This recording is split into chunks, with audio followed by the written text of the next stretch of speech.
भक्तों हर हर महादेव। आइए रामायण नित्य पाठ्यक्रम में रामायण की चौपाइयों गायन करें, उनका भावार्थ समझें। पिछले भाग में हमने गाया कि प्रभु श्री रामचंद्र जी माया वृक्ष के पीछे दौड़े और वह कभी छुपता कभी प्रकट होता, इस तरह छल करता हुआ प्रभु को काफ़ी दूर जंगल में ले गया और प्रभु ने एक बाण छोड़ा और जिससे उसके प्राणांत हो गए।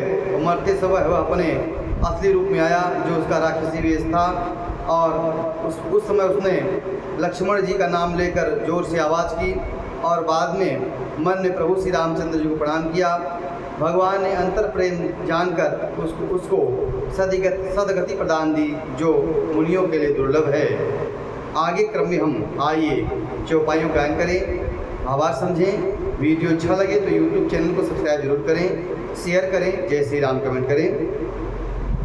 खलबधि तुरत फिरे रघुवीरा, सोह चाप कर कटितु नीरा, आरत गिरा सुनी जब सीता, कह लक्ष्मण सन परम सभीता। दुष्ट मारीच को मारकर प्रभु श्री रामचंद्र जी तुरंत लौट पड़े।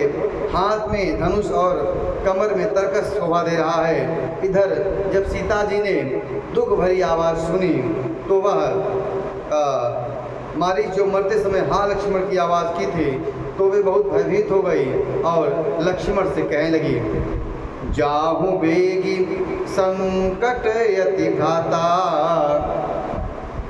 लक्ष्मण बिहसी कहा सुन माता, त्रिकुटी विलास सृष्टि लय होई, सपने संकट परई की सोई।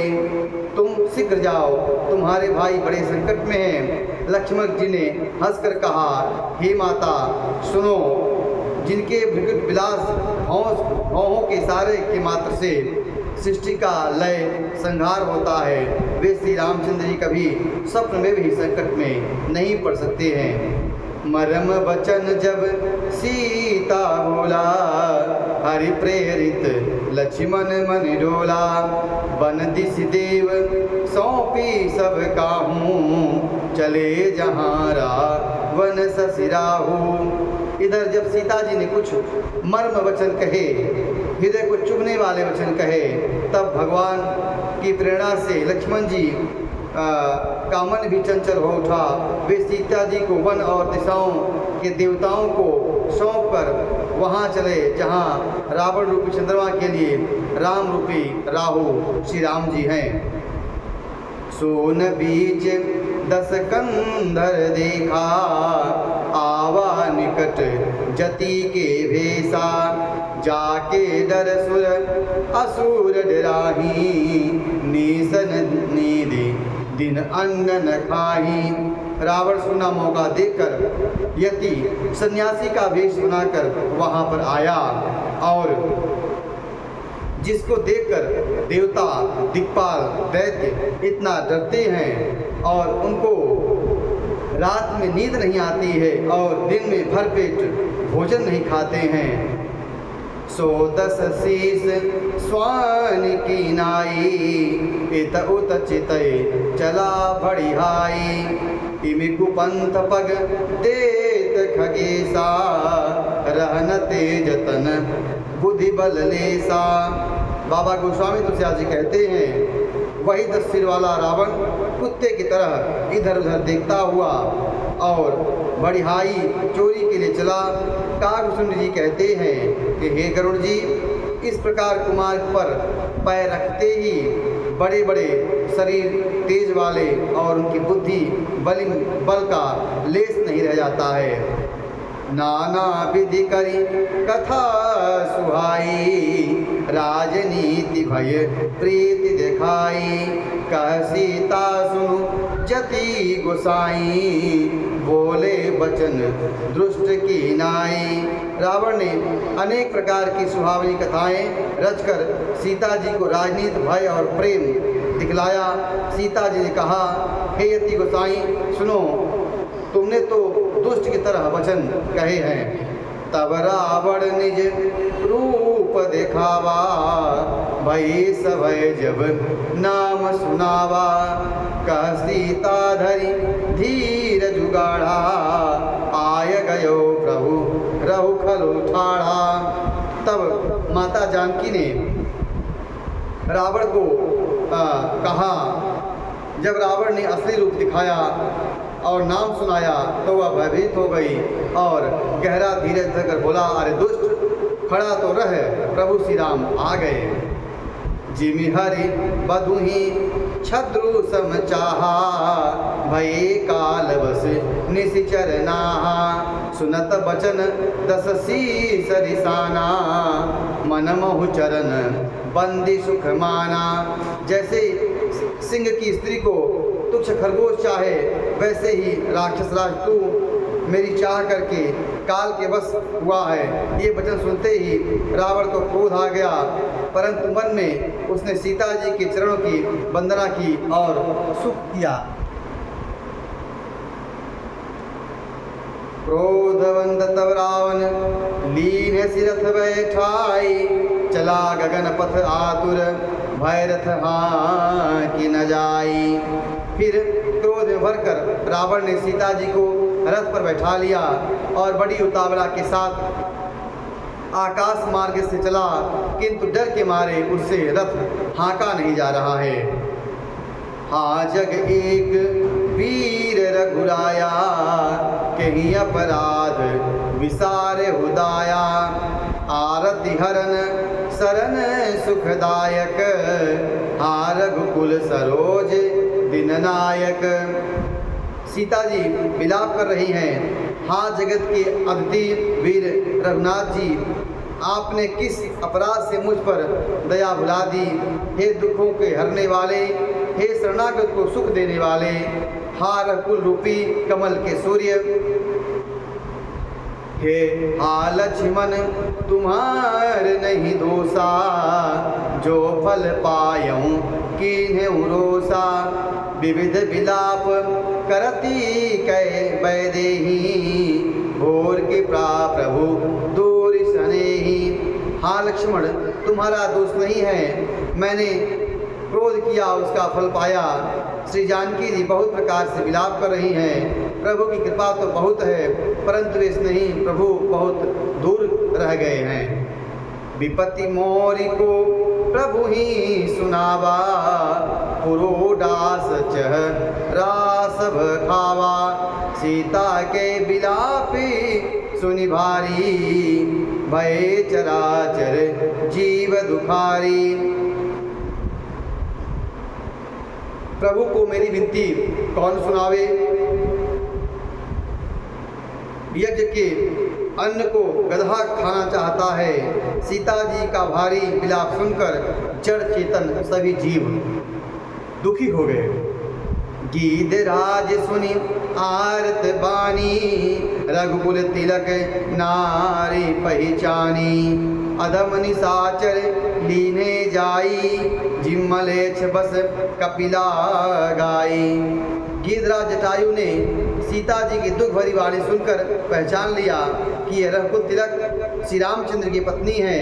नीच राक्षस इनको बुरी तरह लिए जा रहा है, जैसे किसी कपिला गाय को मलच के पाले में पड़ गई हो। सीते पुत्र करसी जनित्रासा, करिहूँ जातु दान कर नासा। धावा क्रोध वंत खग कैसे, छोटई पबिन पर्वत कहूँ जैसे। हे सीते पुत्री भय मत कर, मैं इस राक्षस का नाश करूँगा। ऐसा कहकर वह पक्षी क्रोध भरकर कैसे दौड़ा, जैसे पर्वत पर से कोई वज्र छूटता हो। रे रे दुष्ट ठाड़े किन होही, निर्भय चलसिन जान सिमोही। आवत देखे कृतांत समाना, फिर दस कंधर कर अनुमाना। उसने ललकार कर कहा, अरे दुष्ट खड़ा क्यों नहीं होता, निडर होकर चल दिया, मुझे तूने नहीं जाना।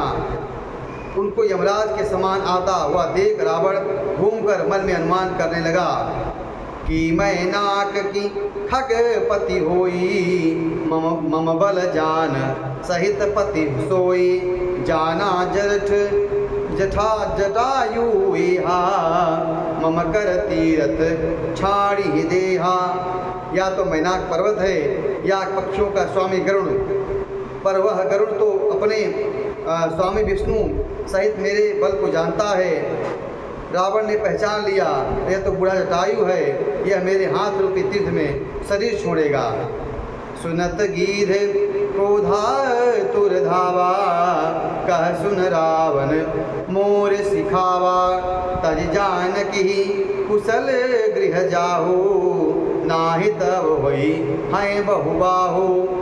यह सुनते ही गीध क्रोध में भरकर बड़े वेग से दौड़ा और बोला, रावण मेरी सुखावन सुन, जानकी जी को छोड़कर कुशल पूर्वक अपने घर चला जा, नहीं तो आज बहुत भुजाओं वाले ऐसा होगा कि राम रोष पावक अति घोरा, वही सकल सलभ कुल तोरा, उतर न देत दसानन जोधा, तब ही गिरधा वा करि क्रोधा।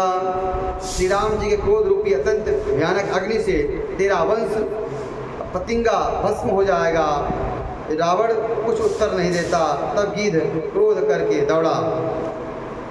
धर कच बिरथि कीन मही गिरा, सीता ही राखी गीध पुनि फिरा, चोंचन मार विदार सिते ही, दंड एक भई मूर्छाते ही। उसने रावण के बाल पकड़कर उसके रथ नीचे उतार दिया और रावण पृथ्वी पर गिर पड़ा।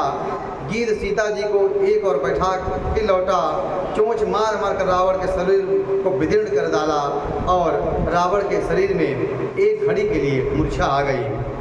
तब सक्रोध निश्चर खिसियाना, काढ़े सी परम कराल कृपाना, काट सी पंख परा खग धरनी, सुमिर राम करी अद्भुत करनी। तब खिसियाकर रावण ने क्रोधयुक्त होकर अपनी भयानक कटार निकाली। उसने जटायु के पंख काट डाले और श्री राम की अद्भुत लीला का स्मरण करके पृथ्वी पर गिर पड़े।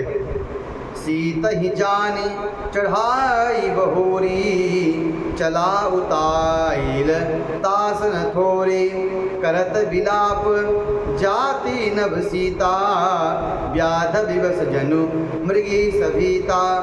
सीता जी को फिर रथ पर चढ़ाकर रावण बड़ी उतावली के साथ चला। उसे भय कम न था। सीता जी आकाश में विलाप करती हुई जा रही हैं, मानो व्याध के बस में पड़ी हुई हों। गिर पर बैठे कपिन निहारी, करि हरि नाम दीन पटडारी, एहि विध सीतई सोलय गयऊ, बनय शोक मह राखत भयऊ। पर्वत पर बैठे बंदरों को देखकर सीता जी ने हरिनाम लेकर वस्त्र डाल दिया। इस प्रकार वह सीता जी को ले गया और अशोक वन में जाकर उन्हें रखा। हारि पराखल बहुविधि भय अरु प्रीति दिखाई, तद अशोक पाद पतर राखिस जतन कराई। सीता जी के बहुत प्रकार से भय और प्रीति दिखलाकर जब वह दुष्ट हार गया, तब उन्हें यत्न करा के अशोक वृक्ष के नीचे रख दिया। जय विधि कपट कुरंग संग धाय चले श्री राम, सो छवि सीता राख्युर रटति रहति हरि नाम। जिस प्रकार कपट में के साथ श्री राम चंद्र जी दौड़े थे, उसी छवि को हृदय में रखकर वे हरिनाम राम राम रटती रहती हैं। आज के प्रसंग में इतना ही। आगे भाग में हम प्रभु श्री रामचंद्र अपनी कुटिया पर जाते हैं और जानकी के विहीन कुटिया को देखकर काफ़ी दुखी होते हैं और संसारी पुरुषों के बाद प्रभु लीला करते हैं। आज के प्रसंग में इतना ही। वीडियो अच्छा लगा हो तो यूट्यूब चैनल को सब्सक्राइब करें, शेयर करें, जय श्री राम कमेंट करें। हर हर महादेव।